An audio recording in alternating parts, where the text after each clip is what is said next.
In order. Kelly, can you roll call, please?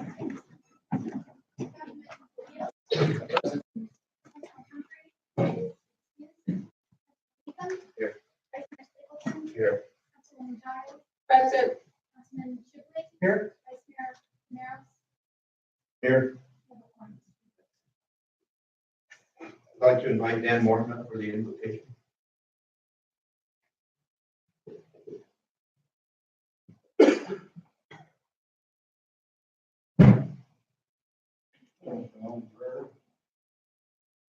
Most gracious Heavenly Father, we praise you and we thank you for the beauty of Globe and the surrounding areas. We lift up our eyes unto the hills and see your creation and are assured of your love for each one of us. Be with the members of this council and people of Globe, with the decisions made and the actions taken reflect your wealth, patience, and kindness one to another. We ask special prayers this evening for Councilman Mike Humphrey. I say this in the name of Jesus Christ. Amen. Amen. Yes. I pledge allegiance to the flag of the United States of America, to the republic for which it stands, one nation, under God, indivisible, with liberty and justice for all. I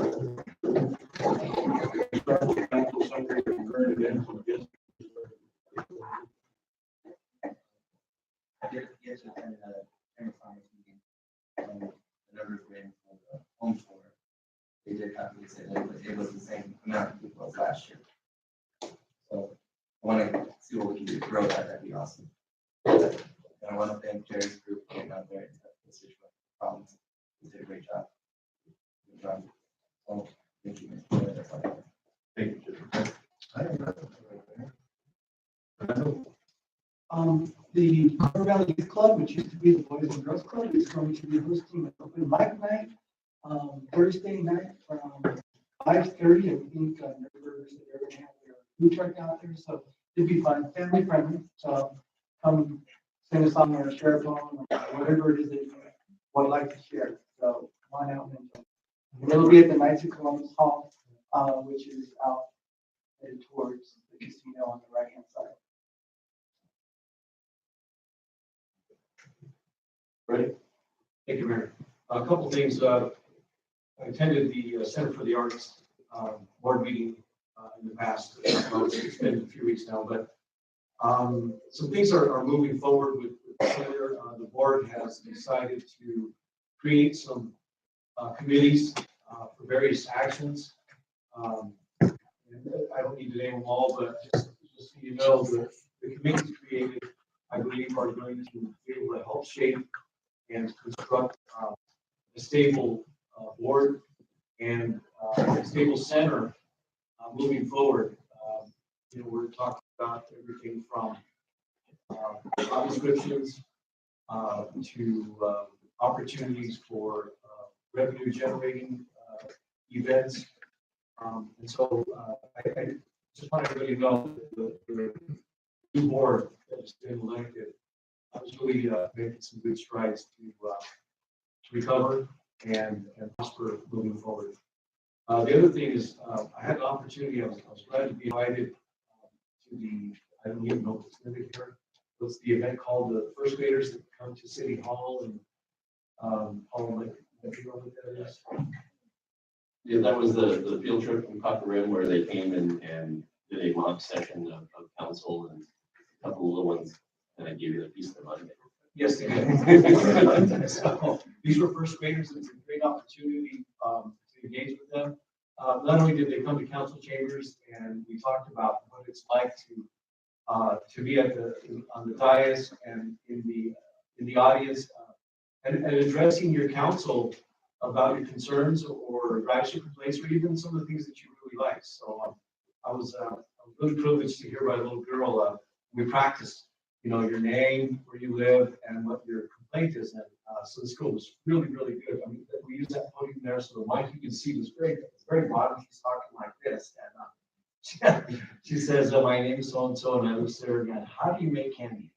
And I thought that was a great one. That's, I didn't know the answer, obviously, but, I did my best to try and answer it. So it was a great opportunity for the kids, and I know they went to the police department, the sheriff, the fire department, and some other venues, within the city. So, I think it was a great opportunity for first group to see what their city government looks like and how it runs. I even heard, I didn't see it, but I heard that Chief Walters had a chant going on between the police department and the fire department. So I don't know who won that, but I got to believe Chief was spearheading it because that's all I heard. So anyway, it was a great opportunity. I had a lot of fun with that. And, if you ever get a chance to see that and witness it, parents are involved as well. And I think it was just a fun day for the kids, and you can tell that they thoroughly enjoyed it, as I did. So thank you, Mayor. Thank you, Freddie. Well, Freddie got the candy question. I got the question of does all the poop we flushed down the toilet go into the lake? That's what my question was. So these kids were on it, boy, I'm telling you. But yeah, that was great. I would just like to give our Fire Marshal Joe Bracamane and his K9 Evo some special recognition because they're getting a special award tomorrow from the FBI. Evo, along with Joe's handling, found in a federal investigation, found some bodies that had been deceased for, I think, wasn't it 3 years? Several years. And Evo scented the accelerant. She's our fire dog, our fire alert dog, and she scented the accelerant, and they started digging and actually found the bodies, and it led to a conviction. So they're getting a special award tomorrow down in the Capitol. I know several of us were at these community pride meetings that were in the last couple of weeks, so maybe somebody else wants to talk about that, but they were great. They were, we identified the residents as well as staff, identified some things they'd really like what's bothering them in the city, what they'd like to see improved, what can we do to address some of the issues. So that was a really good thing. The Easter parade, I'd like to thank Adria, our library director. She and her crew put on a Easter bonnet hat making seminar. Is that what you call it? Yeah, that was great, and there were a lot of folks that participated in the parade with their hats, so that was cool. The cemetery tour was done after the home tour, and Jesse mentioned the numbers. That they were about the same for the cemetery tour as well, so that's great. 400 people is great. The cemetery tour had a lot of out of towners too, so that's always what the tax groups are searching for, to get the out of town people here. And then lastly, I'd just like to mention that the Mother's Day tea is going to be at the Center for the Arts on Saturday, May the 11th. That's actually a fundraiser that the Downtown Association puts on, but it's a fundraiser for the center. So that's a really good thing for anybody to go to if you're able to make it. It's starting at 11 o'clock on Saturday, May the 11th. The tickets are $20. You can get them online, or you can get them over at the center. And that's it. First, I want to acknowledge Mayor Dally, who's in the audience today. Thank you for coming to our meeting, Mayor. We on May will be down at the city parking lot across from the Catholic Church here. And then the Swim Fest at Needle Community College is, I didn't get the date on that. This Saturday. This Saturday? This Saturday, starting at 9 to 1. April 27th. And that's all I had. Turn it to you. Mr. Mayor, members of council, just so you know, we've been experimenting with our cameras and stuff like that. And so tonight we're doing our first experiment.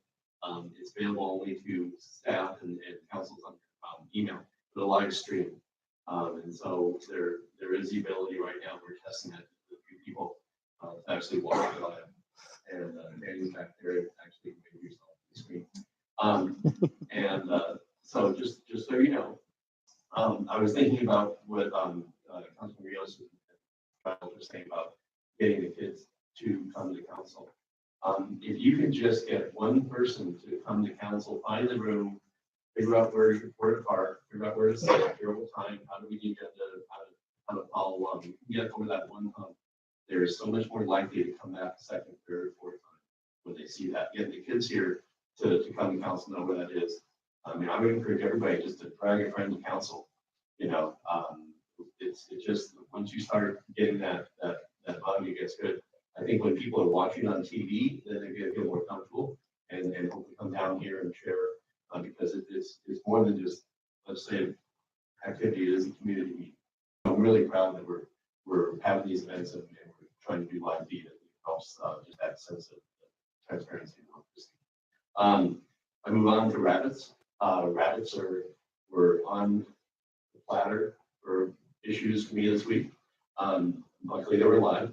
But there was a person, a couple people who wanted, Let's say they're in the pen. okay, they're in the. Let's say that. Okay. I like that better. So, and they're, and so they're big ears, fluffy, they're looking pretty cool. I've asked everybody I can come across as to why the city code does not allow any domestic rabbits to be kept within the city limits. I can't find anybody that can get the history of that. I know there are a couple people who had some rabbits. They were with Easter. I'm not sure exactly, what they were doing, but they were bringing to our attention that, they had rabbits and they were against code, and Michelle, had made contact with them, like, better or worse, this is the code. But I do believe, that it'd be worth it to put it on the agenda on a possible code change to allow that. We'll start with rabbits and see where that goes. But I don't see any reason why we can't revisit that and see if there's time for a change. We want to be a little bit more rabbit-friendly city. So speaking of friendly, the Rotary is doing a mixer at Brown Mountain Park tomorrow night. And so if you ever want to go to the park and just sit around and have pizza and hang out with a bunch of Rotarians, not the hiking word, which is just right up my alley. I will be there, and we're going to be having that. So I figured some of coming out events, we would do that. Also, I'm just looking at the chamber calendar. Oh, what time is that? 5:30 is when they told me to be there. Sometimes they tell me to come. I see on the chamber calendar the Alive After 5 event is at the Cumber Valley Recreational Center, the closed golf course from 5 to 7 on Thursday, April 25th. And then on the calendar, the chamber is Saturday, April 27th, 7 to 11 a.m. Old Dominion Park Cleanup Day. So if you want to go help clean up the park, you're welcome to come there with some closed-toed shoes and some pants and help spit you up the place. And so I'll leave it at that. But that's what's coming up. Of course, Cinco de Mayo on the 4th of May, 11 a.m. to 9 p.m. And let's be downtown. What day was the Old Dominion? Old Dominion cleanup same day as the Hilo County STEM Fest. It's almost the same day. They kind of overlap. 7 to 11. Yeah, 7 to 11, and it's 27. And the only other announcement I want to make, I did have contact with Representative Brad, our trash, and we're scheduling a presentation agenda item on May 14th, and Representative Brad will be up here in the Globe able to talk about some of the things we're working on, take questions. And I know there have been a lot of concerns on the customer service issues and changing the routes and alleys and things like that. So we have invited them already and accepted. I have a question. So what are the people supposed to do until the 14th if they've been told, and there are quite a few that have been told, they will not pick up in the alleys? That last week, what are they supposed to do till May the 14th? They're asking, my understanding is they're asking people who are normally in the alleys to move their cans up to the front street and so they can pick up there. They feel there's safety issues in the alleys, even though they're not backing up of limited lines and tight spaces. And so in a move for advanced safety and move to make sure that they are accident free, they're moving to picking up from the front end of the house, not the back end of the house. And that'd be a great question for them. But right now, if your trash is in the alley and it's not being picked up, of course you can call them, you can call us, we'll call them. But we would have Here's them. what residents would get, this little tag that says We will no longer serve alleyways as of next week, 4/25, that's Thursday. Put in front of your house both cans. And We need to address this with our residents. okay, and, I hesitate to have any additional public conversation about this at this point, but I hear what you're saying. Okay, so, thank you.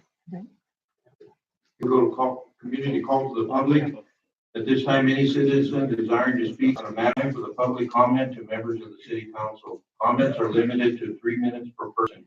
And you need to fill out a request to speak card, and they're located at the back of the building here, and you can turn it into our city clerk. And it's also a reminder, this is a time to fill out a request to speak card if you wish to speak on an agenda item that is on the list.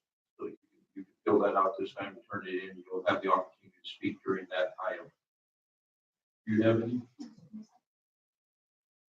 So we'll go to special presentations and ceremonial matters. First, we have item A, proclamation proclaiming May 11, 2019 as Letter Carriers Food Drive Day. And I'll go ahead and read that proclamation. So it's proclamation, whereas the National Association of Letter Carriers Branch 704 represents all letter carriers in Tucson and many other post offices in southern Arizona. Whereas NALC Branch 704, United States Postal Service, and the AFL-CIO have joined together with local community food banks for the past 25 years for annual letter carriers food drive. And whereas a food drive was initiated in 1991 to assist the many community food banks, food pantries, and homeless shelters throughout the nation. And whereas the food drive is a community-based endeavor, and all food items donated remain within each local community to serve the needs of the community. Whereas in the year 2018, NALC Branch 704 letter carriers collected in excess of 268,591 pounds of food in southern Arizona. Now therefore, I, Alvin Mayor City Globe, Arizona, do hereby proclaim May 11, 2019 to be Letter Carriers Food Drive Day. In this community, and encourage all of our citizens to join in this important effort by leaving food items near the mailboxes on Saturday for the letter carriers to pick up and as they make their rounds.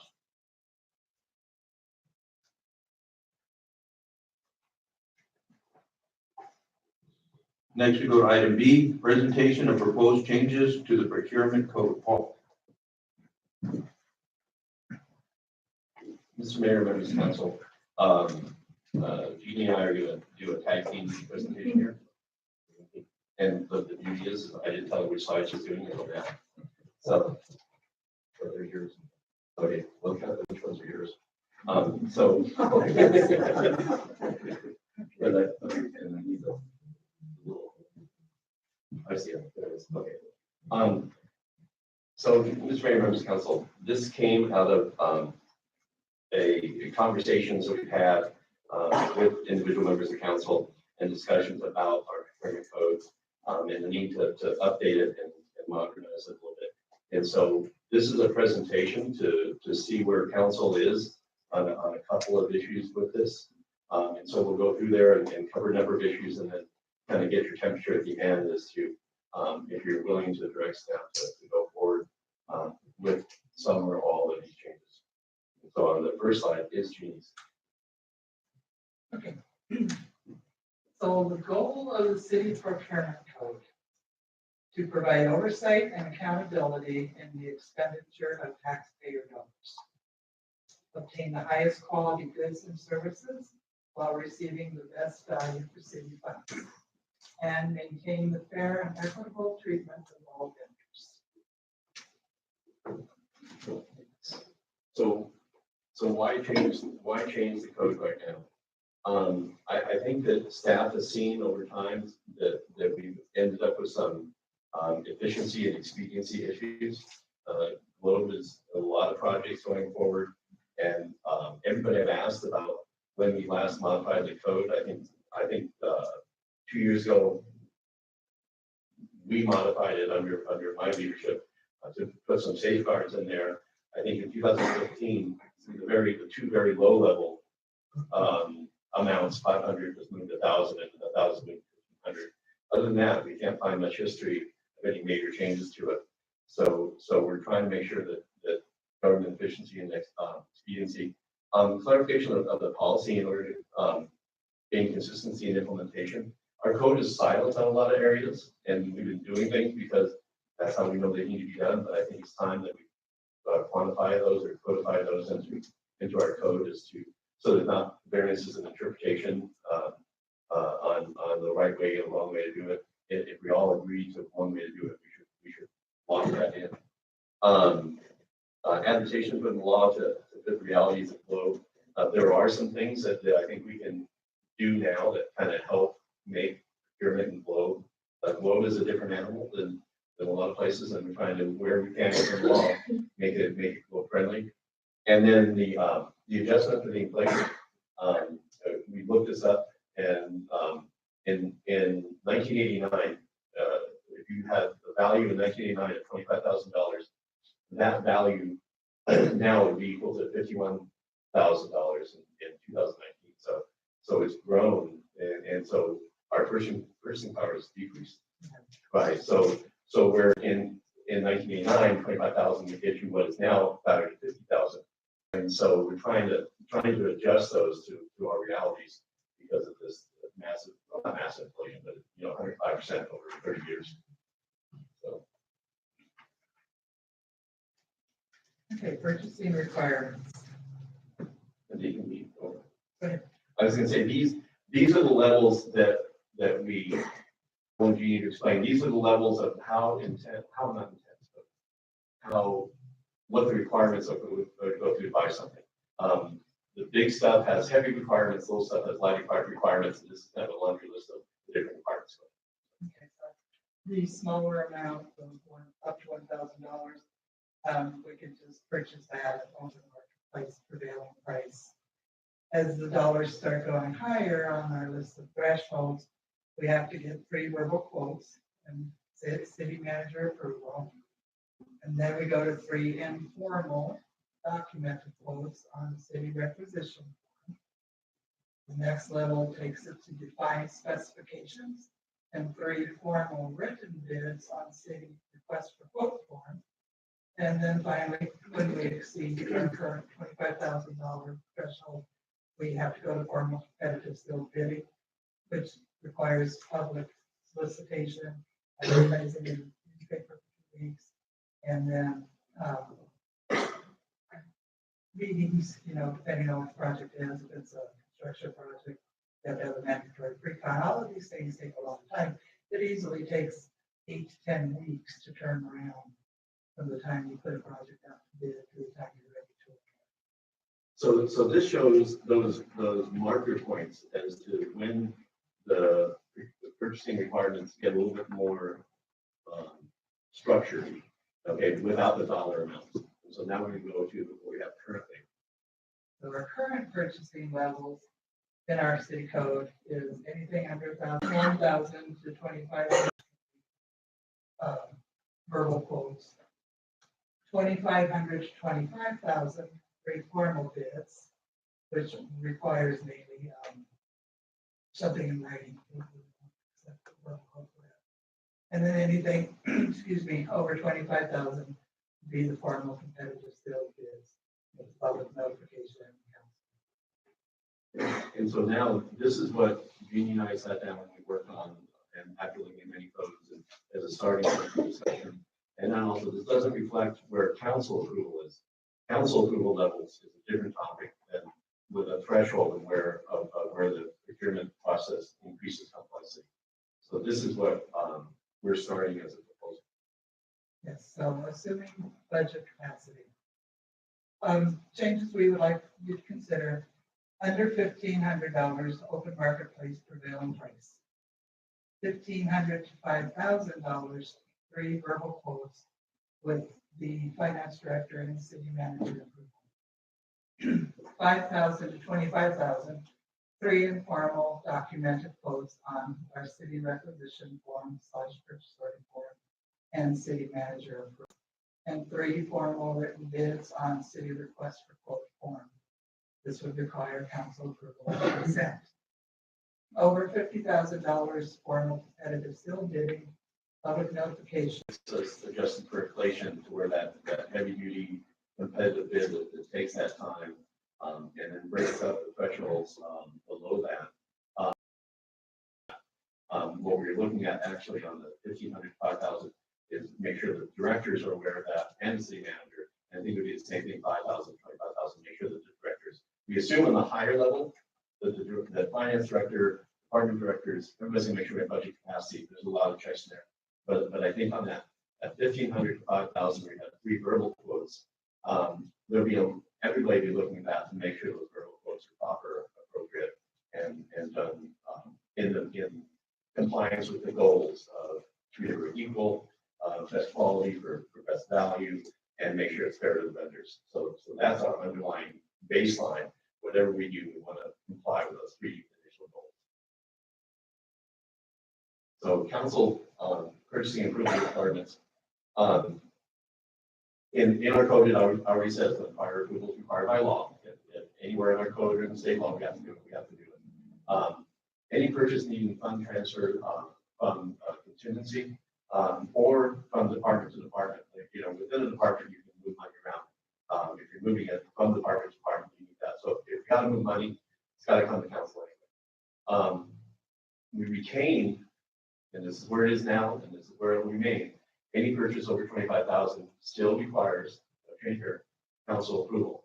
What we'd like to do is allow that 25 to 50,000 go on consent prior to being purchased. And then if anybody has a question about it, you can pull it off, we can go and talk about it, but you'll see it and we'll wait to do that. So you have that oversight. If there's something that you don't remember being in the budget or you're just wondering, process, you have the ability to pull it off, you can talk about it separately. And then, again, purchase about 50,000 be awarded by council, that's full blown, new business action, as we've done before. Any change order to council, approved contract, that has to be brought back to council because council approved the price not to exceed, and so if we don't have the power to unravel what council already did, so you may see us come back for 1,500, 2,000 funds. But if they want a change order and we need to approve that, then we've already approved the number. So if you approve the number, we have to come back and modify the number from council.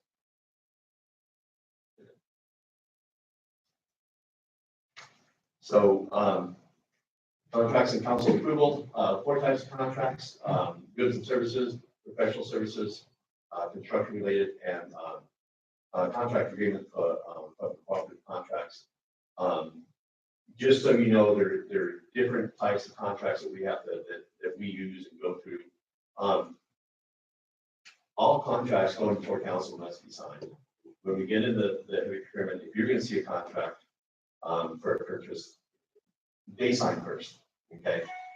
Sometimes we struggle to get the vendor or the person to get that in there. We're trying to go fast, but it's taken some time. But it's a lot of work to go to council and get that approved. If you go and sign that, and then all of a sudden somebody's like, "Oh, I forgot something," and then they want to change something, we're like, "You're in council," and when we go back. So it's always a good practice with the legislative body approved class. So these are something really important to us. We're contemplating if this goes through for more transparency to council. Creation of an over 25,000 bid report to place on consent. So anything we're going out to bid or working on bids, just put that list of what we have in the queue. It's informational, so you see that we have the under 25 purchase list. We have the over 25,000 bid list, so you can get a handle on what's going on. It's in the public record. The public can see that. The question that I wanted to bring up at this point is, does council want to approve request to advertise that be over 50,000 if the purchase was already approved as part of the budget or RSOQ for professional services? There has always been that conundrum of how much information does council want to see? Do they not want to see? If it's in the budget, do you want us to come? And we've done that and come and ask for permission from council to go out to bid. We don't want to lay out surprises or have come back and we're asking for a contract, you're like, what's this about? We have to do two times the council. But a lot of times we can back that up and that would be a process. I don't know where this council is on if they want to see the permission to go out to bid if it's already on the budget. The other thing, if you do want to see the permission to go out to bid, and then at what level do you want to see the contract? Do you want to see a contract before we go out to bid, or do you want to see the scope of work? Or are you happy to see this? Eventually it's going to come back and you're going to have to approve the whole negotiated package. And so I'm going to stop at this point while we're talking about this. If council has any comments on this specific question. Thank you, Mayor. So these are my thoughts. I think you asked two questions in that last one, so I'll try to pick them apart here, but my opinion, if we're looking at a contract and we know that the, total dollar amount is $350,000, and we approve it as a body, I don't see the need that we need to approve the expenditures beyond that, because the total 350 has been approved. Now, I would recommend that department heads or whoever oversees those expenditures understands that the 350 was the approved amount. And so, good judgment, good practices in managing that budgeted item, I think is something that, we don't want to lose sight of. But, if we're going to prove it once, why do we have to prove it twice? And what this would do is take away that what we feel that is a decision. I agree that is the philosophy. There are some times when we may bring it because there's a pending question of a high level that we need to get direction, clarification from council. We do have to bring it twice, but this would give staff the flexibility to bring it at the timing when it's ready, it's right and ready to go, and it's ready to be approved, and not kind of stagger them through the process needlessly. Right. And so I see a couple council members nodding, but any other comments? And I can see how that can expedite your process. Save a couple. Save you obviously time. And, when you really dive into it, get into the weeds, time is money. And your department heads are working through that whole process when they know that possibly they don't have to spend those 2 weeks of their time trying to put this together to bring to council when they could be spending their time doing other things for the city. So that's just my opinion. I agree with Councilman Rios. You guys know what you're doing, then go ahead and do your job. You already bring it to council, and that way you aren't wasting. Get everything done, and you're ready to come to a protest. That's when I think that's how I feel. Mayor? So I don't believe in holding up a process just for the sake of holding up a process.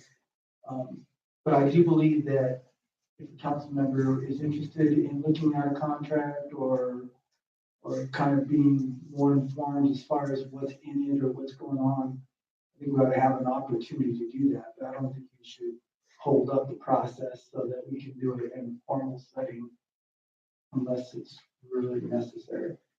Mr. Mayor, Shipley, I think that's the beauty of having this over 25 list. As soon as we start the process, we will have it on that list. You can see it in the public meeting or in your packet, and then you can follow up directly with the director involved or with Gene and Finance and take a look at that. Like I say, it's always an ability to come in and check that out. And so that satisfies the need to find out, kind of see what's going on, see what the details are without holding a process. So I see it as a win-win if that were to happen. I agree that the 25,000 is a little low, the 50,000, I've been through the procurement process of 8 to 10 weeks is a long process to try and get something done. And in this day and age, 50,000 is not a whole lot of money for project that we will be doing within the city. And like I say, it moves the bar for the heavy public solicitation, but doesn't move the bar on council oversight. That's important. And like I say, that's not our issue. So a couple other, so we're gonna go through a couple things that we think we're already doing and can simplify, and then we'll talk a little bit about low-friendly procurement process. Professional and technical services will not have to be competitively bid, and we're working on the exact how that would look. We will require an RSOQ when it's necessary by law, and so there are some instances where we have to do it that way. Documentation will provide justification as to compliance with procurement goals on any conflicts declared. If we are not doing the free bids and we have somebody we want to use, a lot of times it's a prior relationship or it's a knowledge of the area. It's a known quantity of professionalism, and so we'll make sure that when we do this, and this is when talking to the attorney, that we need to make sure we have transparency and explain what we're doing and why we make the selections. And we have the ability to go back and forth. Our code right now allows professional services on engineers or people with, letters behind the name? Behind the name, but this will allow people without letters behind the name. If they're that person that is a known quantity operating in city government and doing that. Some of the examples, zoning consultant, I know that we have a person we use, he's got a master's degree, he's a certified, well, he's certified, but he's a planner.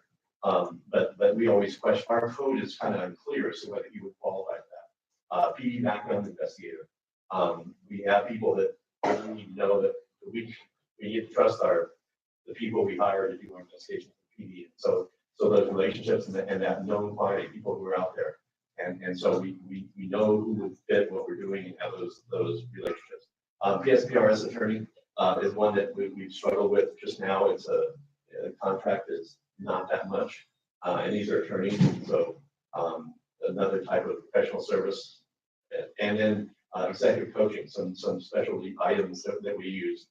These are all examples where we struggled in what our code defines as professional services, but we look to move forward with doing a code that would allow a little bit more flexibility in us getting the professional that we need to do the job in a timely fashion. Exemptions from bidding. We found this in the town of Prescott has a fairly new and very modern code. And when I look through this, I'm realizing these are a lot of things that we do anyway that we never really documented or said. We knew that these, you don't have to go to bid for public utilities.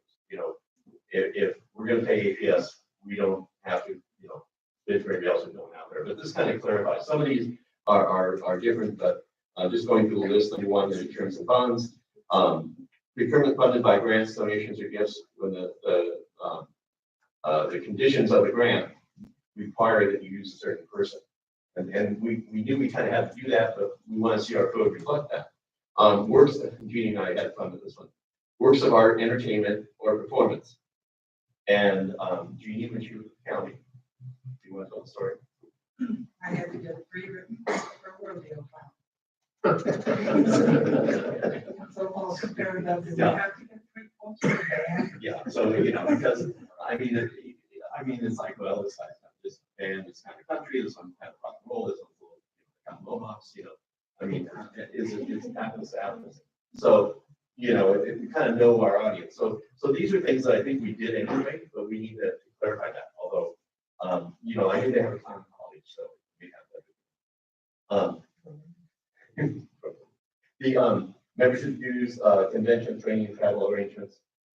We don't do much air travel, but you have to get 3 quotes on airline travel. We know we just go on there and try to get the lowest price at the time.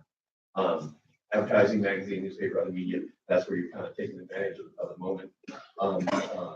Goods procured for the resale to the public. This is when we have a gift store and we're trying to find what's going to sell the most, books and items and things like that. And so we don't look and say, well, that's a really cool item. the scorpions in the lollipops, you know, really cool, but we don't have to put, we don't have to go 3 quotes on, you know, which one has the best scorpion lollipops. Because we're gonna pass on the price. If it's a little bit more, we pass on them and we make the same profit margin. So it's not dependent on that. Public utilities, we talked about that. And then the real complicated one down there, the purchase of real property and services related there, to such as title insurance, appraisals, environmental assessments. These are these types of things that we do with code enforcement and with building when we're getting bids and things. So we don't have to go out and try to get 3 quotes on evaluation of properties. So, and then this one is also, this is Prescott. This is Prescott. This one that we thought very creative and very apropos for City of Glendale. Procurement amount of more than, and this is their ranges, we could adjust these ranges, more than $5,000 and under $25,000. Maybe it's listed from suppliers without bidding or competitive competition with a prior purchasing matter for used vehicles, used equipment, and other used personal property. Upon written substantiation that the item or items to be purchased are only sporadically or occasionally available. And that would be you driving by a car dealership and wow, you know, that car, that truck. And so this would allow us, and we checked with Bill on this, since our attorney, on those type of one-up purchases to do that. And all of this is, of course, with having the funding available in the budget, but on the actual procurement. So we think this would be something we would bring forward in our proposed code. The other item, local preference, this one is one that we talked about a lot, and we should do more, we can. Many codes have 5% local preference eliminated with the City North case. City North case says you can't just randomly, because they're local, give them a break. Okay, the city of Phoenix gave, I don't know how many millions of dollars to City North to build a parking structure because the multiplier effect of having all those parking spaces, even though the company was going to be paying for those parking spots, they did some creative math to show this multiplier and justify the millions and millions of dollars they gave. And Goldwater sued, I believe, is one that sued them and won the case, and that the outcome is direct financial benefit. It's a gift clause idea. So if you're going to give a break to a private organization or a private company, you have to show a direct financial benefit. So the only way that we can show a direct financial benefit for local preference is limited to the tax advantage of the city and county tax if we buy something. So if you have 2 items here, they're really close, but you're going to pay, so city sales tax 2.3, county sales tax 1%.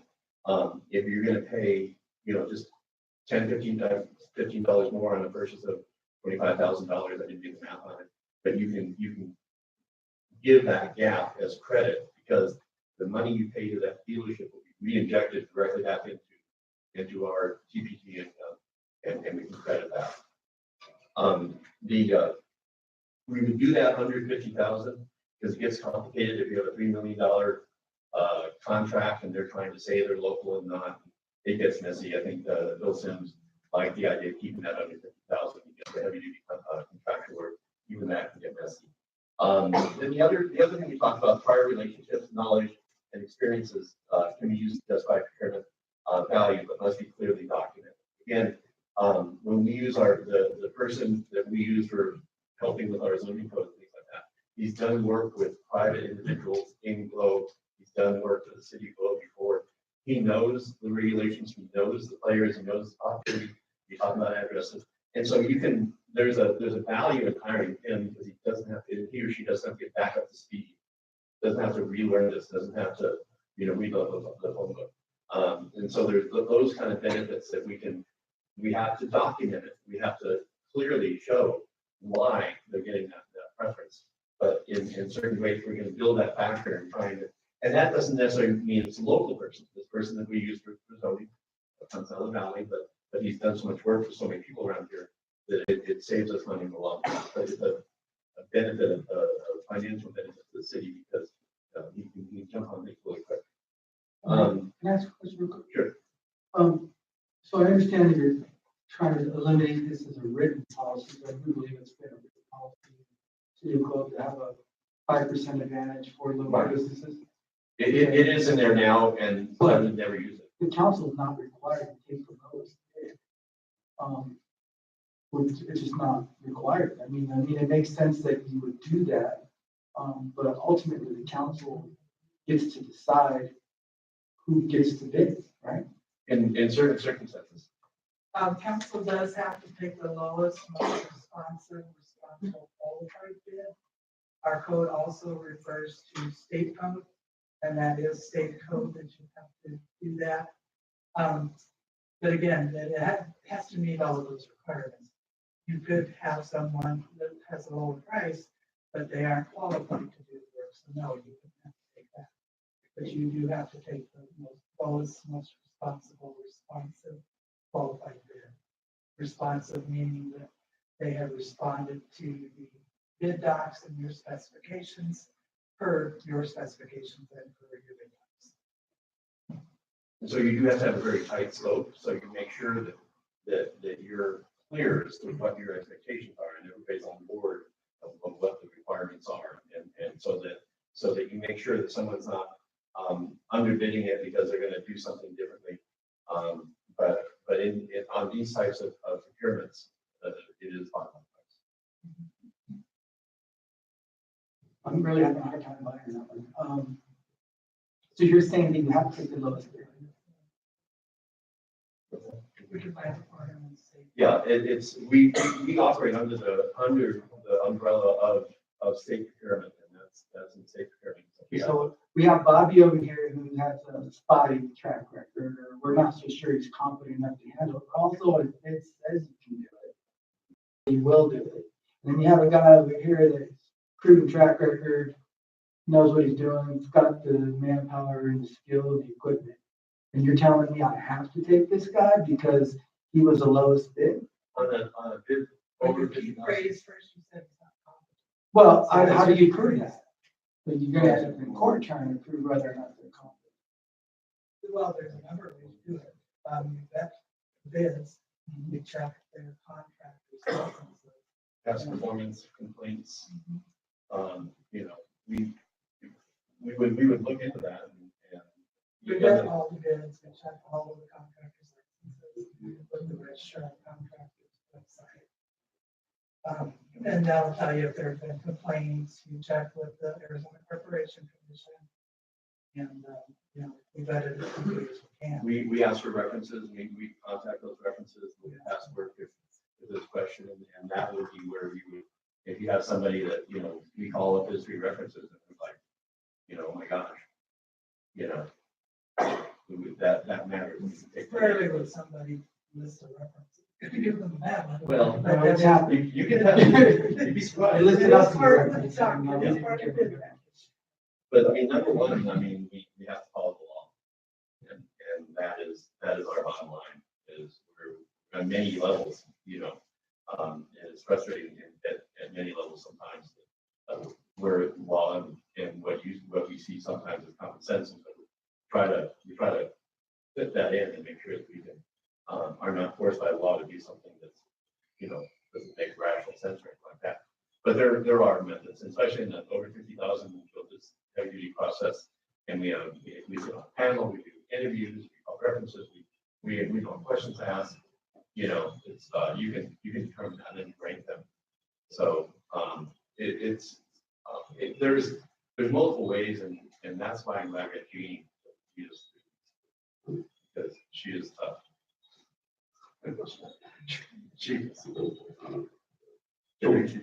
So Paul, right now, currently, we do go through that whole process of doing backgrounds on these bids, on every one of them.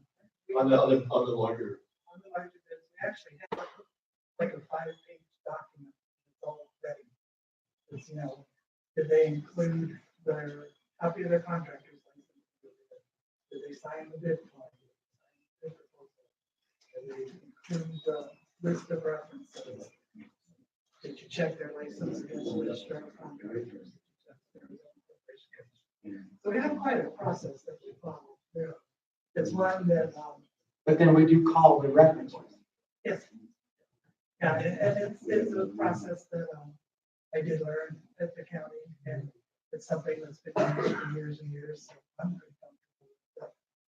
If, Mr. Mayor, members of council, if you'd like, we can come back with a detailed explanation. That there's IFPs or RFPs or RFQs, and there are variances on there where some are bottom line based, some are performance based, some are interview based.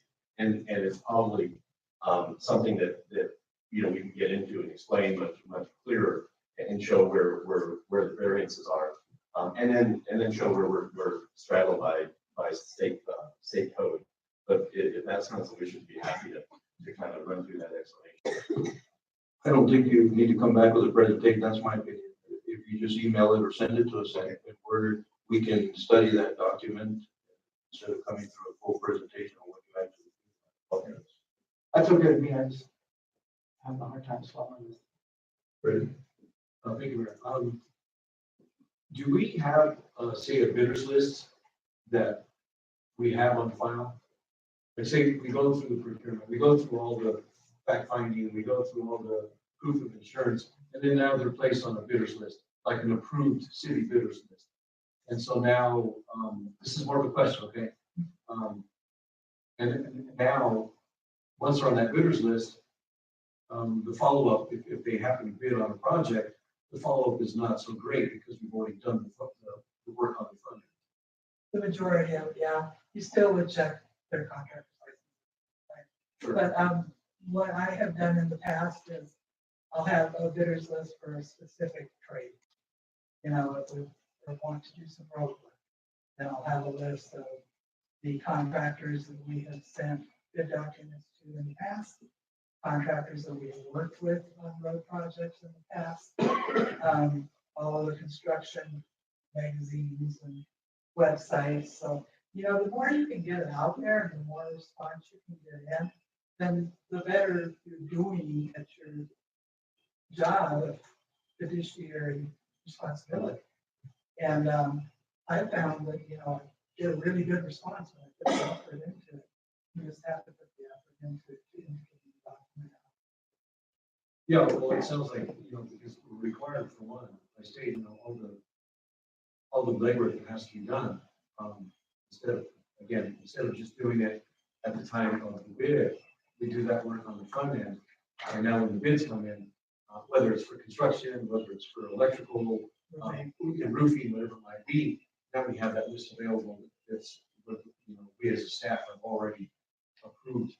And that's a good idea. In the past, I have made my list specific, you know, roofing contractors, road contractors, paving contractors. So it sounds like you've kind of done that. I have, I just don't have put it all on one and called it. A bidders list. That's fine. But by the same token, you don't want to send the road project down. Right.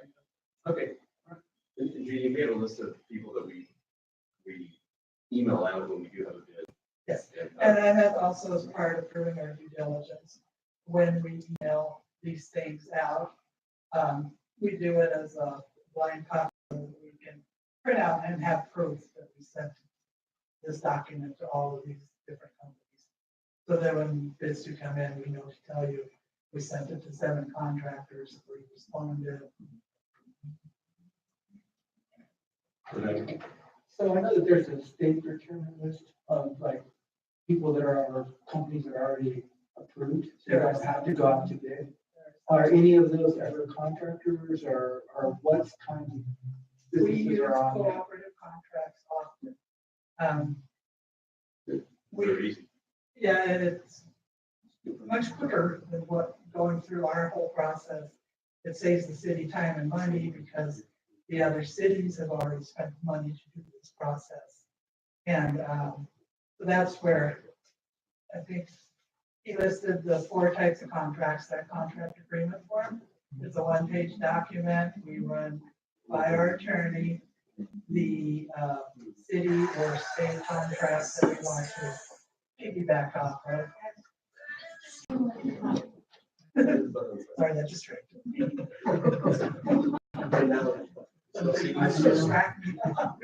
So anyway, yes, we do, you know, I utilize cooperative contracts as much as possible. The state has a list, unfortunately, a lot of the ADOT contracts are on that list, and ADOT won't allow municipalities piggyback off of quite a few of their contracts. We do utilize other cities. We are a member of the SAVE Alliance, which is Strategic Alliance for Volume Expenditures. And just about every city, fire department, school district, county, and the state is a member of that. You got a wide range of contracts to be able to utilize as long as they contain the cooperative. And Mr. Mayor, members of council, whenever we talk to a vendor, we ask them if they've done any previous procurements, competitively bid procurements, see if there's a follow-up on that we can piggyback off of the city, or if they're on any of these lists that we can do. And Jerry says there's not only state contracts, but there's a list of state contractors that are pre-approved. What's her name is talking about, pre-approved contractor, vendors list. Vendors is there. So anyway, like I say, our goal is to get the best quality, lowest price. Someone else has already pre-approved these people, gone, if they gone through that competitive process, somebody else, if we can just, base our purchase off of that promise or that validation of their thriftiness, but we always do that for the save law. Well, if we looked at the Gila County website, the new one that went live, they're also gonna have a supplier list. We should work with the county to see if they're pre-approved and have a supplier list on that. They're gonna have a site for that, That's for good. like roofing, for different types. I didn't know that, but I do when I get a request from the department, I do often search the county to see if they've got a contract. with that company. Cooperative language. There's only one problem, the only heartache I have with this is that, we're pushing to support local businesses and buy local, but you're telling us that discounts of not exceed 3.3%. We had local conversations still. So.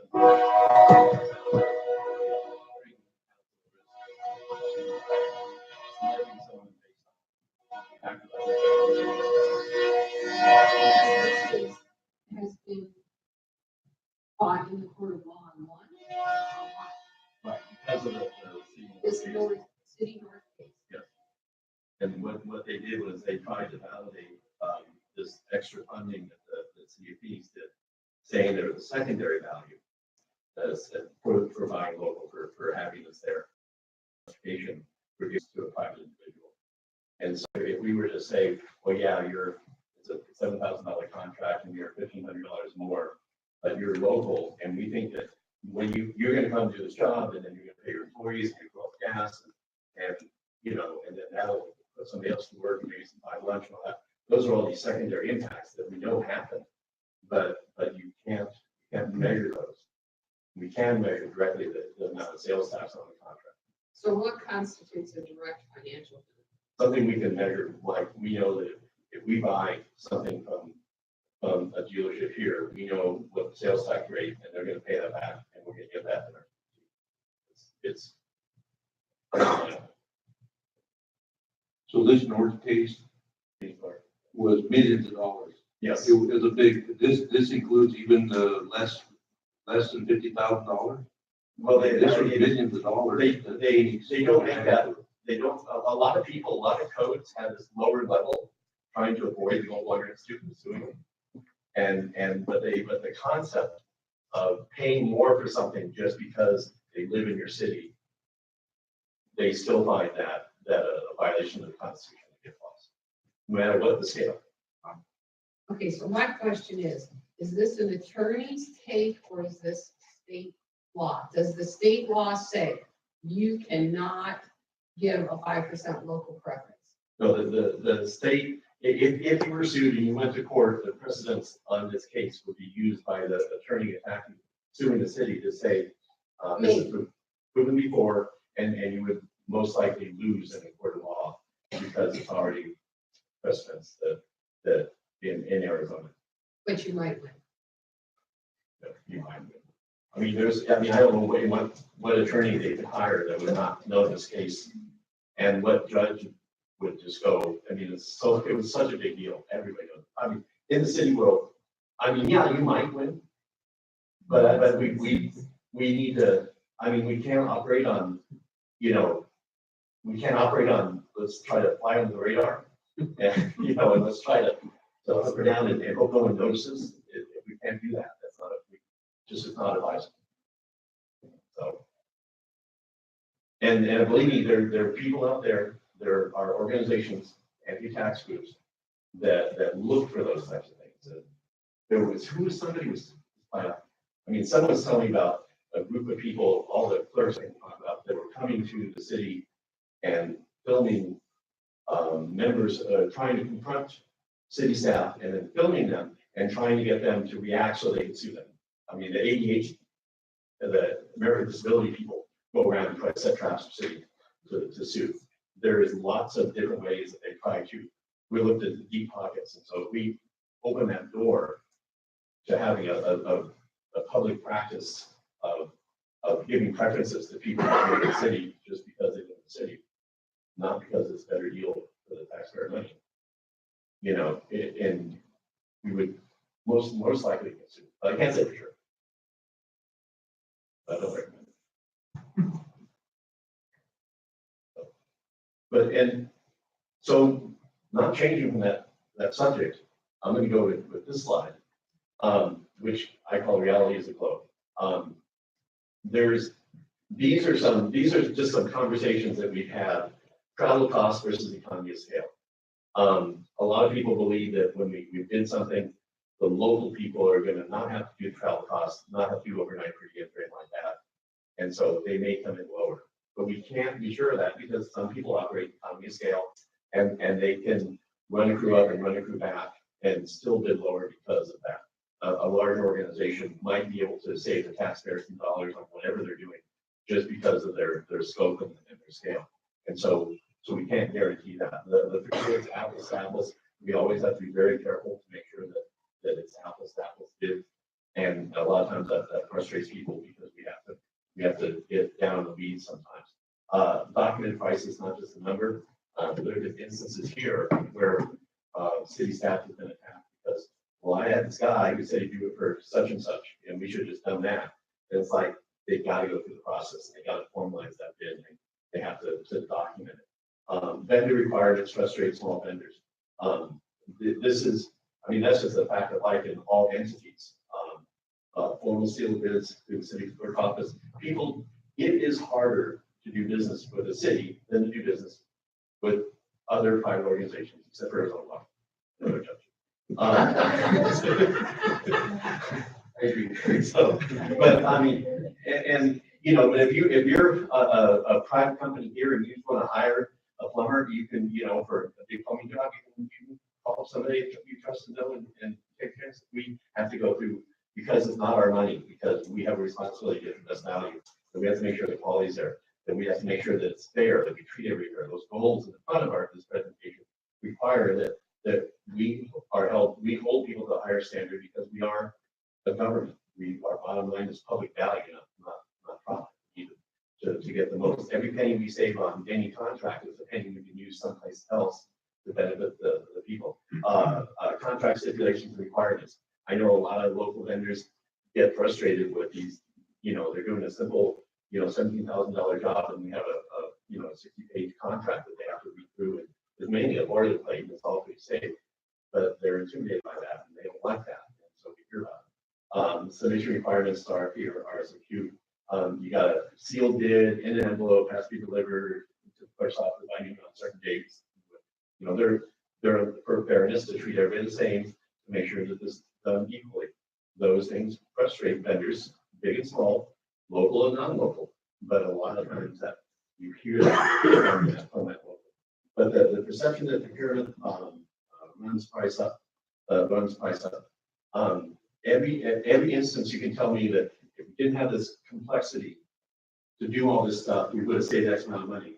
I can tell you a story where we went and got pre-bids and we found the lower price and we saved some money here and we're treating people the same. And so you have to deal with the dynamics you're brought to. We are a city government. We are a public agency that's taxing authority. We have a requirement, future requirement to spend the taxpayer money fairly and equally and get the best value.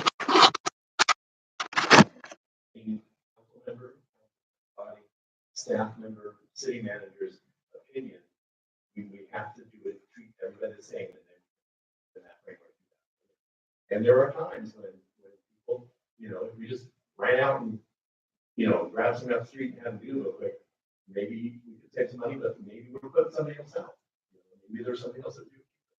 We have to do that fair process.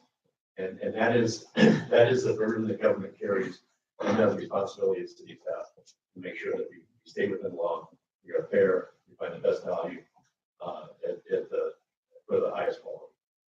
And so with that, I have review next steps. If you give us direction to go forward, what you will be doing in essence, this is a long presentation, increase purchasing level thresholds. So it's not how we purchase, but at what level they kick in.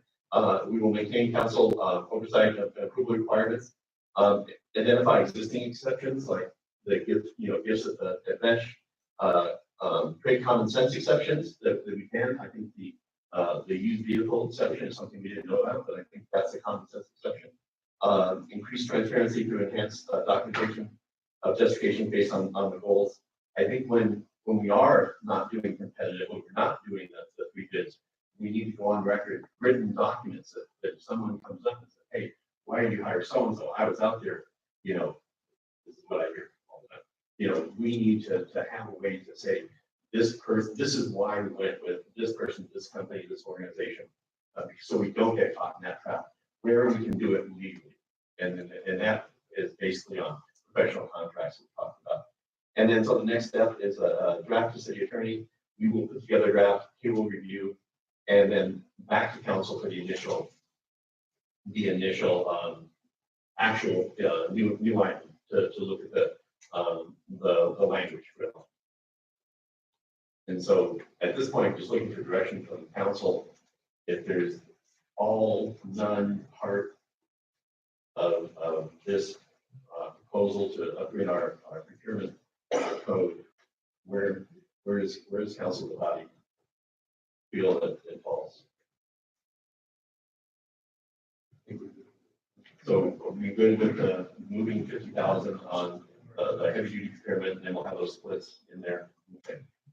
And I promise you, we do this all the time. We ask, this is the Jerry law. If you ask Bill 3 times, you get the same answer 3 times, you're probably not going to budget anymore. And we've asked them many times on the tax and some of these things.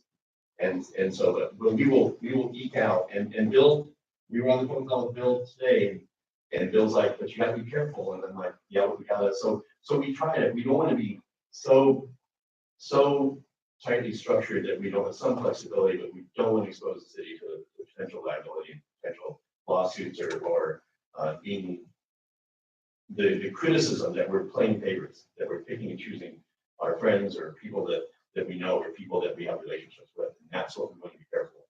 So that's the line that Jeannie and I, debate a lot. So I see nods. I'm assuming that basically everything on this presentation, we're going to merge this into a hard draft, a red line of our rewrite of procurement code and bring it back as soon as possible. Because I promise you, this is long in coming. If you talk to staff, they would be very excited about this. I know a couple of directors behind me are like smiling pretty big right now.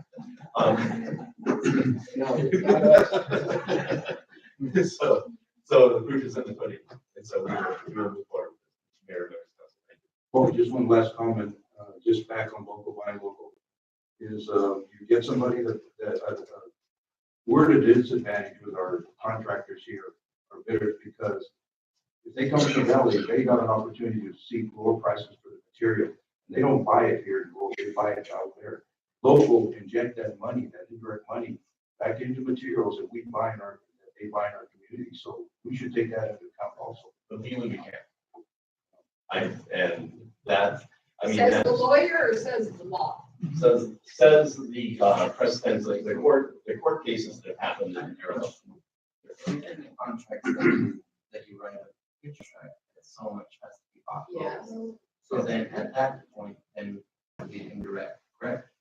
Why could it be? Why could it say that? Because, and the reason I say that is because with resolution, that's something we worked into their contract was that they would have to buy so much And being set that we're, aside clause is a good. yeah, so being that we are government, I don't know if we can do that, but something to look into.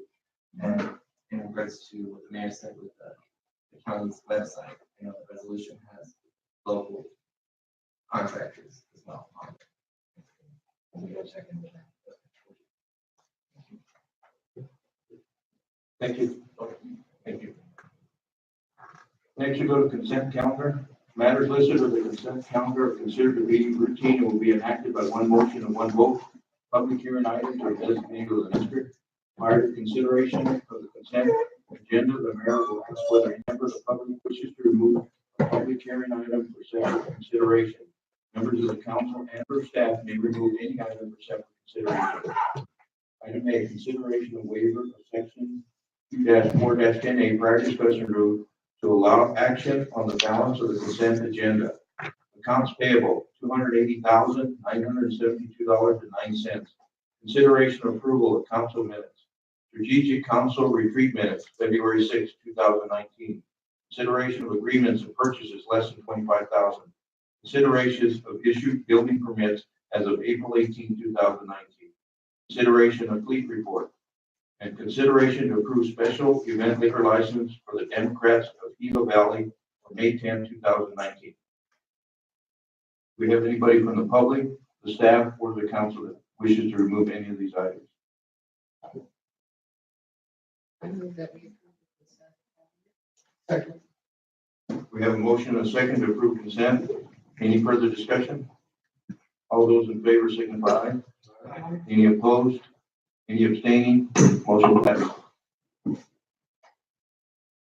New business, discussion and consideration to possibly advance to the next available agenda, a request to partner with Freeport-McMoRan in conducting a conditional assessment of the City of Globe Community Center swimming pool structural integrity by entering into an agreement with FMI to fund 50% of the contract with Structural Technologies, transferring $18,500 from the general fund contingency as our contribution.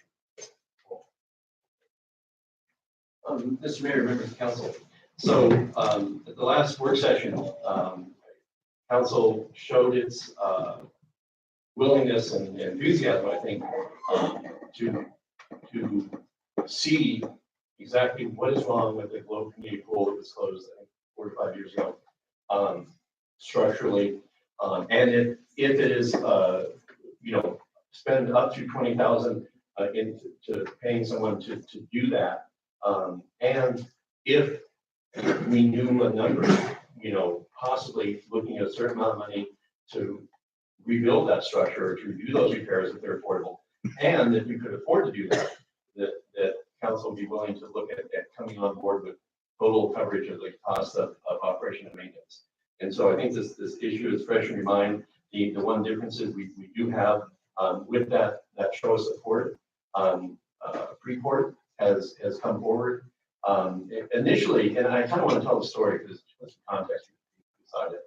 I think about a year ago, I'm not sure if it was Freeport or if it was another mine that came forward and looked at the Miami pool and did some digging around and helped the town of Miami work with a pool contractor to come up with a list of temporary repairs that were affordable yet would put some life. I think 5 years is what they said, and came forward and then the community rally gets money for Miami, and they did that repair, and that pool is still open.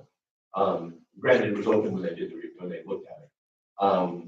As a member of the aquatics committee, where we're looking at a long-term aquatic center with possibly zero entry, can do the racing aquatics, therapeutic aquatics, for the senior people they do.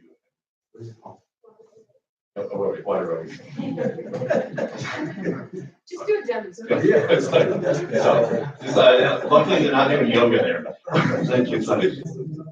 So, and splash pad, all the amenities that this committee and myself believe that if we had this type of aquatic center in Globe, it would be a magnet for people who choose to live here and benefit people who live here already, economic development. There's a strong desire to do that. that dream is not dead. That dream lives on. And we're still regrouping because of some legislative setbacks. But in the meantime, people all through that, people are like, what happened with the globe pool? Why is the globe pool not open? And there was a study that was a cursory study. It was a visual analysis with some costs in there that were done by the previous city manager. And with that, it was closed because it did require injection money and it was deemed unaffordable. There was a lot of skepticism of that study. I won't go into the detail, but even as part of the aquatic center, everybody's asking, is it really that broken? Why can't you put water in it and some chlorine tabs and, just have fun? And then there's stories of, 15,000 gallons a day and underground caverns and, things like that. So after the Miami situation, Freeport took it upon themselves, we asked, and they sent a team of engineers over at different levels to look at this, to poke around. I was there, went into the filtration pump house below ground, where I think that in the report, the people did the initial report, so they wouldn't go down there because it's too dangerous. And granted, there's some concrete, some rusted beams and stuff like that, but it came out okay. So we have, they looked at it, and it was too much for these engineers to really do a good estimate of what it took. And so they took it upon themselves to go out, contract vendors, structural engineers that were familiar with this type of structure, and put together the scope that I included in the package of the structural, and did that out. They did their procurement, lowest price that I believe they selected. And now with that price, they did the groundwork. They spent time, man hours of engineers looking at it, putting the scope together, doing the bidding, all that stuff. They have asked us to share 50-50 in that cost. Now, I believe that we're getting the better end of the deal because all the man hours that their engineers did and put into and the procurement, which is time intensive. We can, if council is willing, for $18,500 to pay half of that engineering study, that cost to really go down in, drill core samples, do sonic testing. I did have Jerry take a look at this. Jerry, do you want to talk about the difference between this evaluation and the evaluation we have? This one is have you share with council. So, in all fairness, our engineers did spend a lot of time out there, but I unlocked the gate for them. So, I looked over their proposal, and it is a very intense study of what's left out there. They're doing core structures. They're doing soil samples. They're doing everything you need to do to put the design together.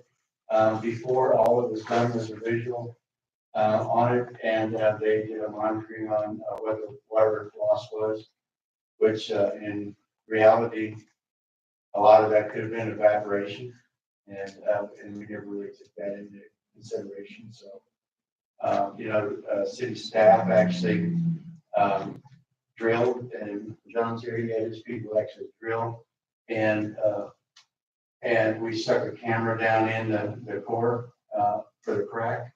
We didn't see a void underneath, so we had dirt all the way down, didn't we? I think Frank back there is the one that did the actual camera. So we're at the point now that if we're going to move forward, if we're going to do any kind of real assessment on the pool, we're going to have to really get intense, because there's no sense in putting together a fix for the pool of the structure itself this week. So this is what the proposal. They did this the right way. I looked for something to mark to earn my pay, and I couldn't. So thanks. And it takes an engineer to read that thing. So one more thing, just a clarification on the rabbit thing. That was back when the city manager was Howard Bud. It starts to make sense now. See how that works. I apologize. I apologize, I didn't think I was. So this is a serious study by engineers that will do a hands-on field and laboratory evaluation of the structure to determine whether it has the framework to build upon. If we're gonna, if you're gonna patch something, you need to know what's underneath, and so this is what they will do. If this is successful, we will write if we get support from council tonight, we will return, this new action will return with a simple letter of agreement that we'll put in that we thank Freeport for their assistance in this, that the money is going towards this hiring of this attorney and that, not attorney, sorry, this consultant, this engineer, and that they will return the results to us and share that with us. The very simple agreement, we sign it, they countersign it, and then we will do a check. I think we can put that in, everybody wants to move fast on this. I think we can get that into the meeting on the 14th, depending, we can put it together quick, let's see how fast their attorneys can turn this simple letter around.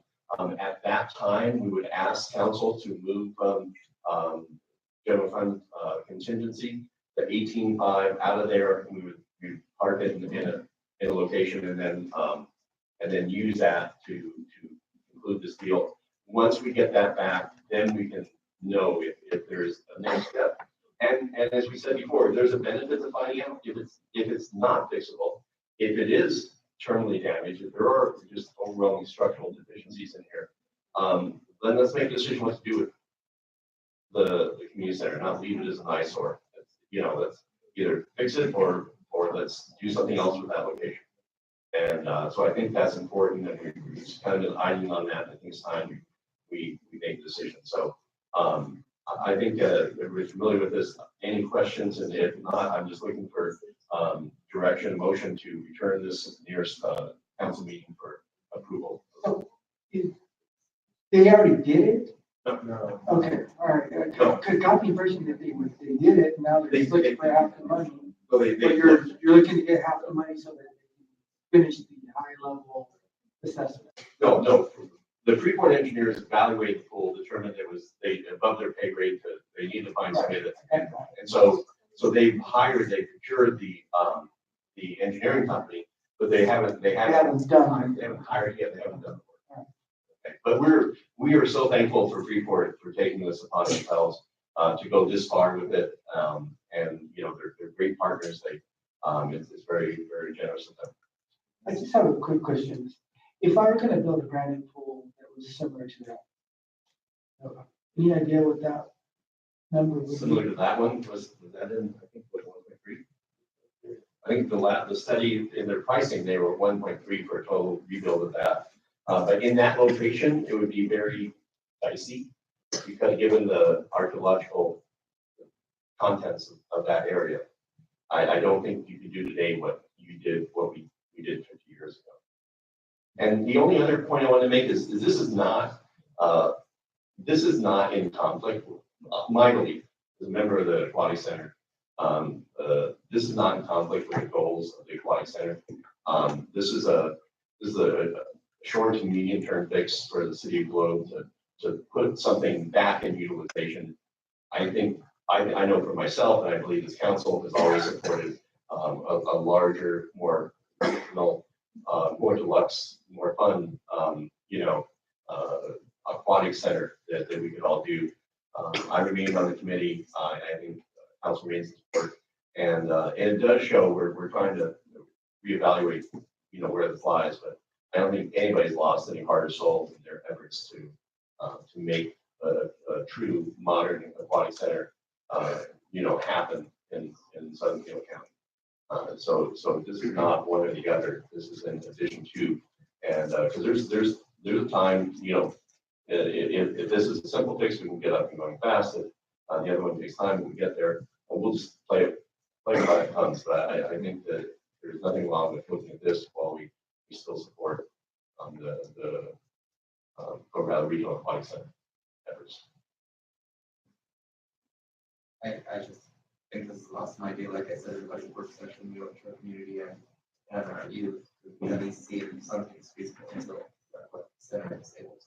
become Yeah, sustainable. this should tell us where the base is, where the structure is. And we like that we get down on the price. Yeah. What we said Yeah. previously. I'm all for this. I was part of that council when we had to shut the pool down. And that was one of the hardest things I had to do. So I'm all for it, whatever it takes to get this thing up and going. I know it won't happen this year. Not the study, but the old pool. But I would love for us to complete this study and have the pool ready for next season. Make that be That's my view. Great, thank you. I also agree with my colleagues. You know, it was said before, and I totally agree. We owe it to our citizens and our youth and old as well. That we at least gain certainty as to what it will take to rebuild this, if we can rebuild it, or if it cannot be rebuilt, if it's not feasible. But I also agree that, you know, the aquatic center is something that, you know, we all are engaged and would like to see happen. But we've also seen the struggles that the aquatic center has taken at the state level. Just for the cost versus benefits here, I think is very overwhelming. I think it's in our favor, especially with Freeport chipping in and helping out. So, you know, as you they explained, we're going to see where we stand with this study. So, if there's no other questions or comments, I've got to be. Yeah, I'd just like to make a comment too, that I know it's a lot of money, but I think Freddie said we owe to our taxpayers to find out the true meaning why we're shut down. But the other thing I'd like to, if they could get, if there's a repair for it, the cost and the lifespan, what are we really putting, how much money we putting into it, and how long will it really last in reality? Yes. It's an old pool, it's 50 years old. Yes. So we need to find that out. No, and that, as we move forward, there's still lots of questions to ask, but there's stepping stones on, you know, we look at the heavy duty stuff and then we'll work our way forward. I'm kind of going to find like, oh wait, we've got the plug in, you know, it'll hold water, but figure something out, you know, and figure out which way it's going to go.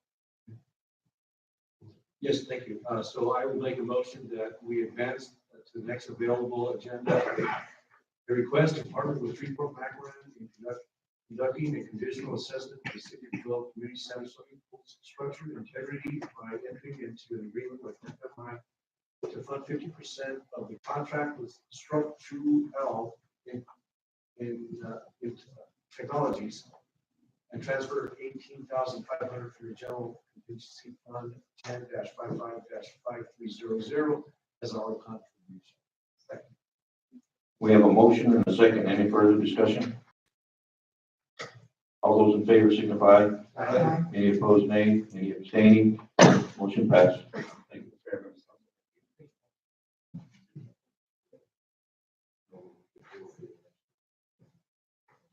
Action items. Item A, consideration to approve resolution 1793, removing uncollectible water utility debt owed to the city of Globe in the amount of $8,553.20. Kelly, can you read resolution 1723, please? 93, I'm sorry.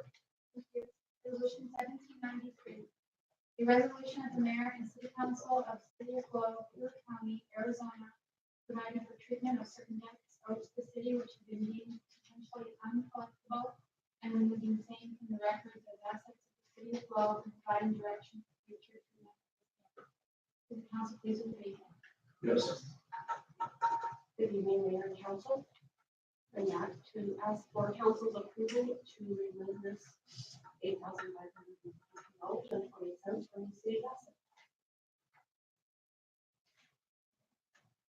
I just have one comment. I think in the future that the city needs to go after, when we look at this bill, 1/3 of that bill is owned by one individual. I think it's worth the time and the effort to go after individuals that do not pay the bill and the legal. I'm not talking about people that have hardships. I'm talking about people that can pay. Right, and we certainly have the fees in place now to work on that, so we can do that. I can't read your copy. Why can't we leave somebody's property if they owe us 1/3 of the grant? Mr. Mayor, members of council, Councilman Miles, my apologies. I know we did talk about some ideas that we fleshed out at the last meeting. I don't think we've gotten back to council on the ability on that, but we'd be happy. I think, trying to, you wanted to take on my memory. But I think there was a suggestion of a way that we could do that. Either we can do this person, at least put that structure in place, so in the future this won't happen again. So let me, see if we will follow up with some of those ideas that we discussed last time and see what the possibilities are. So do we need to table this? No, I think no matter what we decide on that, we're not gonna change this. But I'm for leaving someone's property if they owe us.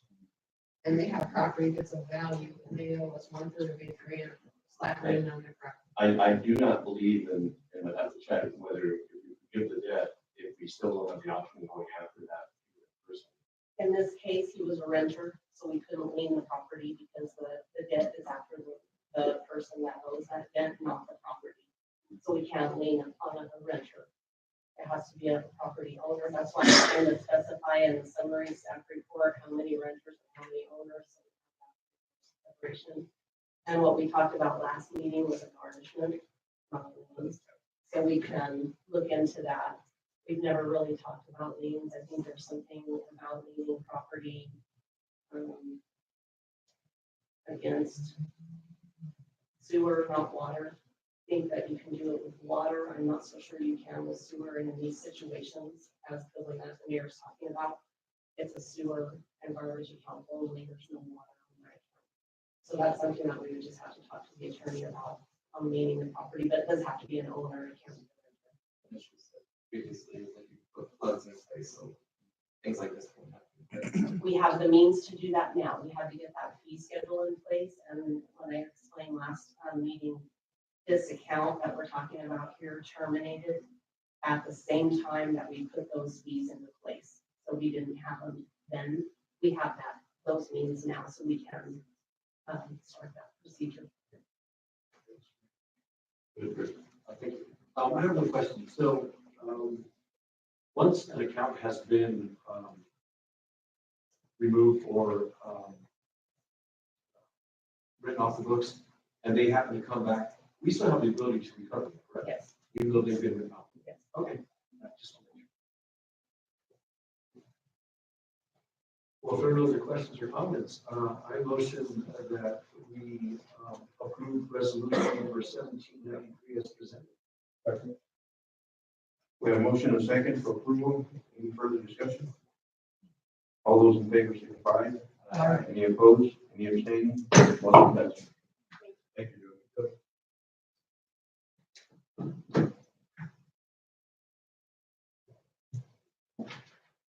Item D, consideration to enter into contract agreement form number GS 2018-0072 with Motorola Solutions Incorporated for cost to relocate local police department and fire departments radio equipment in Crown Castle Tower in the amount not to exceed $28,694.30 to be funded out of account 21-57-5200 CIP fund capital outlay police equipment. All or chief? All Bell. Good evening, Mayor and Council.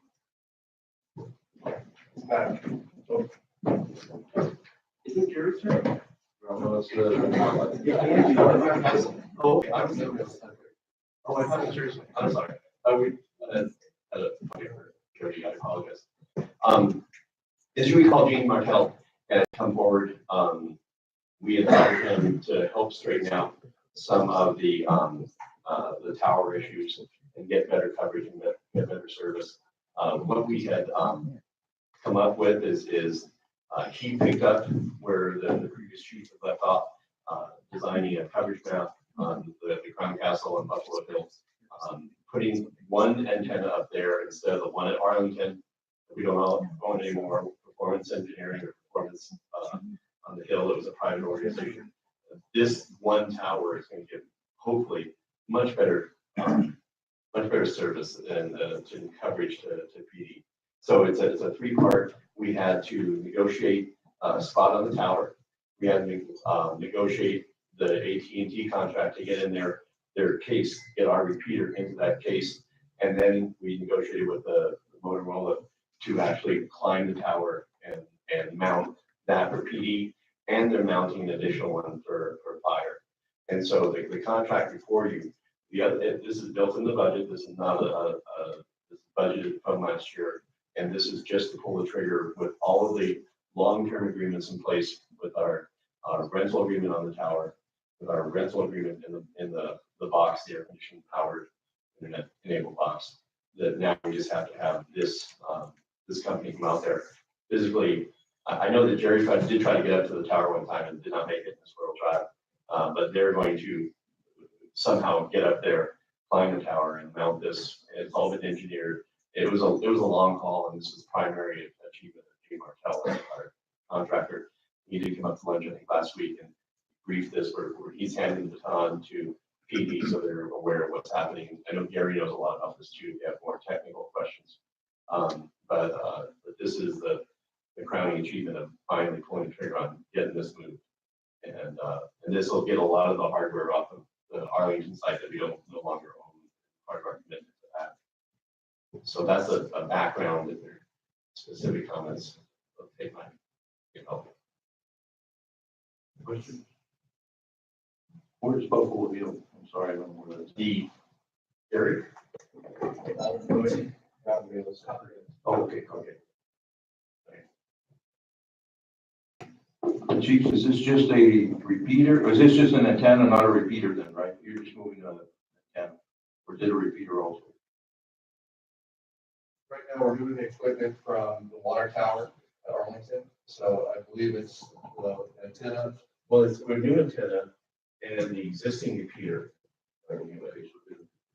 So there, back when we had the grant, we received 2 new repeaters, one for PD, one for fire, as well as antenna and equipment and stuff. So what this project will do is it will purchase 2 new antennas along with the cabling and everything to go on the tower. So all that equipment to the repeaters will be brand new.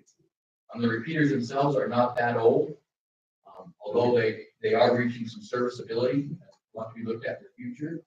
But those repeaters will be put in place in the negotiated storage unit that's air conditioned, meets all the requirements that we need, and both those frequencies will be placed into service with new antenna equipment on the opposite side of the valley.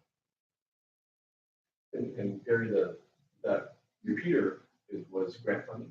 That repeater was both those repeaters were grant funded. And the service lifeline is longer than what we had anticipated. Bill House has joined and volunteered to be on the communications task force, basically, that we're doing in this move to ensure that we have proper coverage going forward. And we just got notice again that we think there's a longer life expectancy with them than what we previously thought. Thank you. Ready? Thank you. I think I know the answer, but site surveys, radio surveys have been done prior to make sure that signal is going to be what you're looking for. My understanding is that they were done, those were done before my time. However, just because of the simple terrain of the area, where everything facing Arlington has good coverage, in the shaded areas it has bad, we're just going to the other side of the world now and shining back the other way. We believe that we'll have better coverage, specifically for the handhelds. It should be excellent coverage for anything in the vehicles, but it's the concerning point would be the handhelds. But we do have the ability to put some boosters or voted repeaters. We have 2 of them. And once we get that, part of the task force job is identify any weak spots that we have and potentially locate secondary locations to remount those if needed. We're not sure what that's going to be right now, but we'll know as we move forward. I'm ready to make a motion. Mr. Mayor, Council, before the motion, I just wanted to throw one little curveball into all this.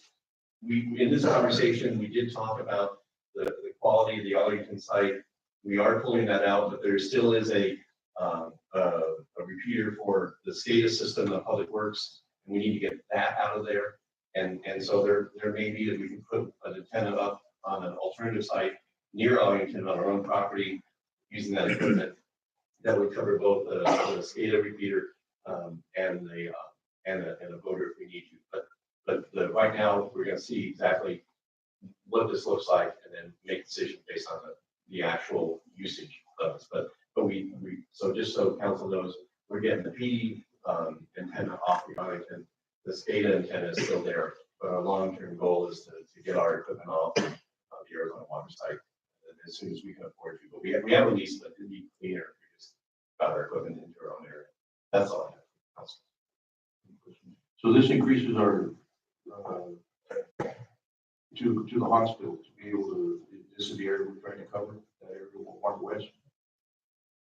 It's gonna increase, it will increase, everything going to the west. Some of the concerns now are gonna be actually more to the east side of the city, up against, the hillsides and stuff.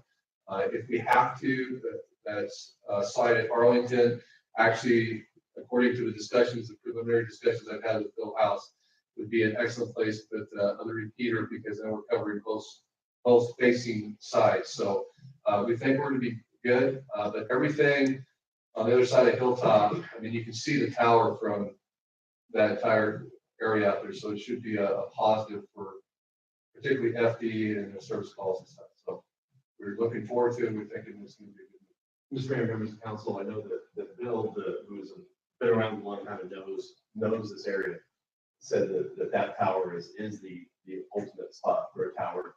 The tower on Pinell Mountain would be really good at low PD service, Casa Grande. But if it's servicing low, this location is much better. And that one can reach into the valley.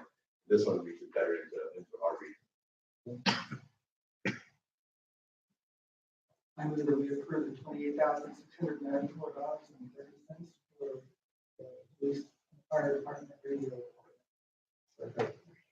We have a motion and a second, any further discussion?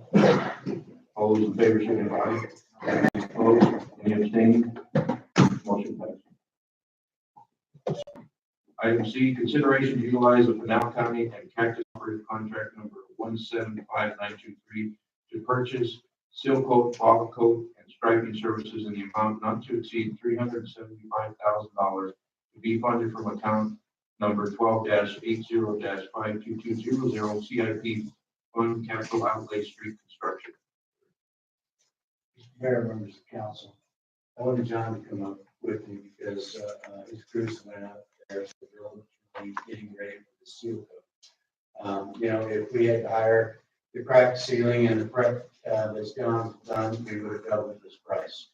So, what they've done not only has saved us a lot of money, but this contractor wishes they could do as well as what John's guys do. I mentioned earlier when we brought our guys up, the training that John and his guys went through to get our people out and to be safe and also to do the job correctly. So I just wanted to point that out. There's a lot of prep going into that.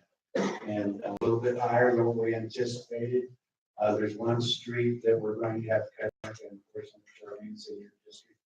And Copper Hills, it'll go next year. We've already cracked sealed it and so forth, so it'll go next year. But the striping and the traffic control it came back at about $30,000 higher than what we anticipated when we sent the final numbers in. So that's why we did the priority the way we did. There's less houses on that road and less damage. So that's the one we decided to cut and push to next year.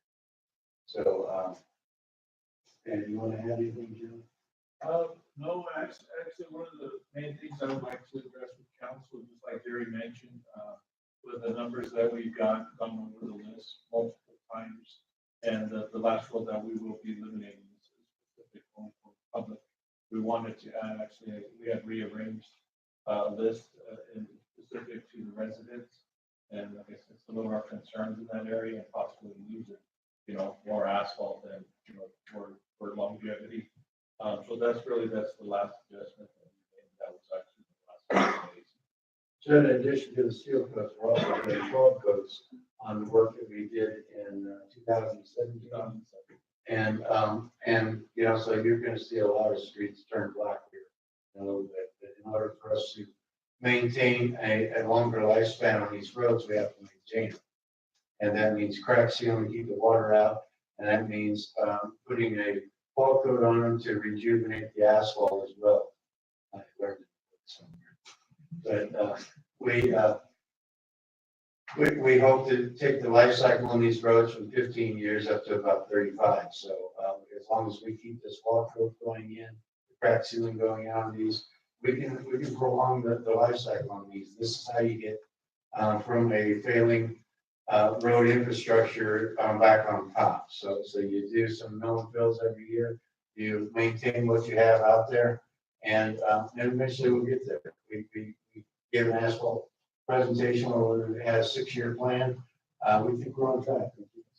Yeah. So anyway, we ask that you approve this contract. So in addition to this, we still have to go back out, but we're looking at the streets that we named on CDBG. Oak Hill Street and Broad Street will be paved this year as well. So, you know, it's improving a little bit. So, Thank you, Mr. Lawrence. And John, you please make sure that you tell everybody that's been out there practicing. We know that's not fun, John. And thank you so much. We appreciate it. And not only did they save us money, but they did it better than the contractors guys. That's awesome. Thank you. I just hope we don't lose employees because of that. So, and I might add that John's done all this work too. He still has a couple positions. You know, we hats off to. I see it on what you're wearing. Okay. I really think that I concur with struggling. It's just, it's a good feeling to know that our staff can do just as good or better than the professionals that do this for a living. That's all. So I move that we go ahead and hire Pinell County and Texas Asphalt Cooperative for contract 175923. Second. We have a motion, a second, any further discussion? All those in favor signify. Aye. Any opposed, nay? Any abstaining? Motion passes. Thank you. Thank you. Item D, consideration of council to give additional direction or to approve staff recommendations to award nonprofit funding to various applicants that submitted applications fiscal year 2019 in the amount of $15,000 funded through account number 10-6651 408 General Fund Economic Development Department. Mr. Mayor, members of council, my initial thought on this was to, because we had not done, is come back and ask council's preference on how they wanted to evaluate this. So we had done put a committee together internally and done an evaluation on the winners because we had 15,000 available and we had 16,500 in request. It worked out pretty close. But my first question to council is the process. If you would like more time to review these, if you would like to see presentations from these organizations, if you would like to, you know, do your own review or anything else on how to decide this, you're welcome to. These are suggestions that you can accept. The only change on the Friends of the Library, they had asked for $8,000 and we took that down to 7,500. And then on the Savage Youth Ministries, they were the lowest scoring, but you know, it's your preference. They asked for 1,800 for filming equipment for youth to do video and certain types of things. We lowered that down to 800 to get to our 15,000. 1,500 we need to do, so that gets down to the 15,000 level. Or you can adjust this however council's pleasure. And you can decide this now because we have had this on council before, or you can give direction and have to bring it back. So it is council's pleasure.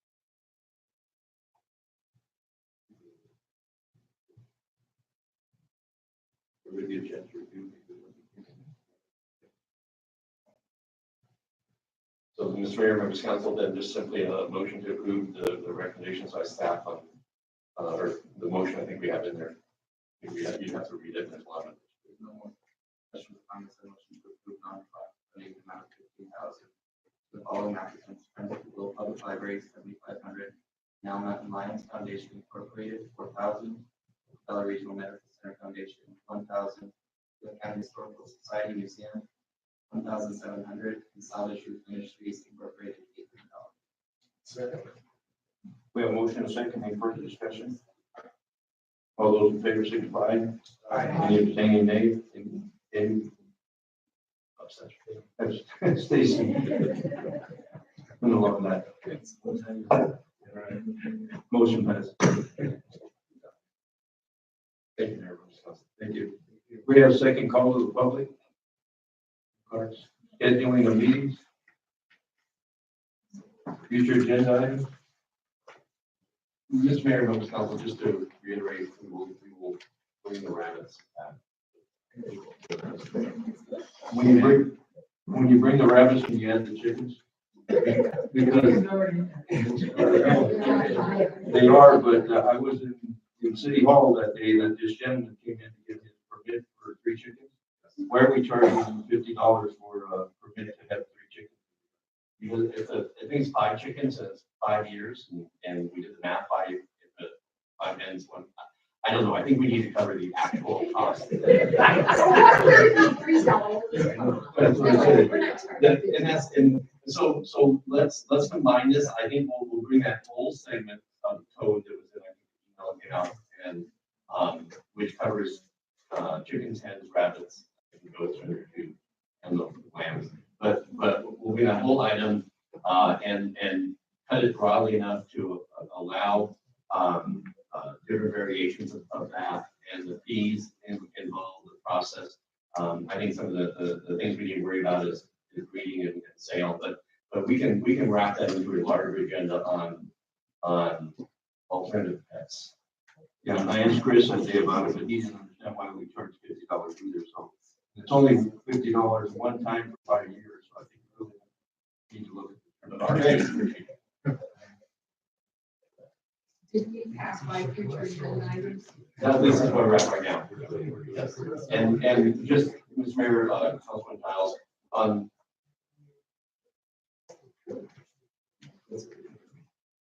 the curb appeal, I think, is on the next agenda. They passed on this agenda. That was my. Yes, so we're still in communication with that, on that.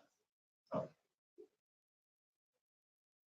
Any other future? Do we have a motion to go into executive session? Second. Have a motion second, all those in favor signify. Mr. Mayor, we do not expect any additional action after we come out of these sessions. So to the public, there'll be no follow-up. Thank you for coming.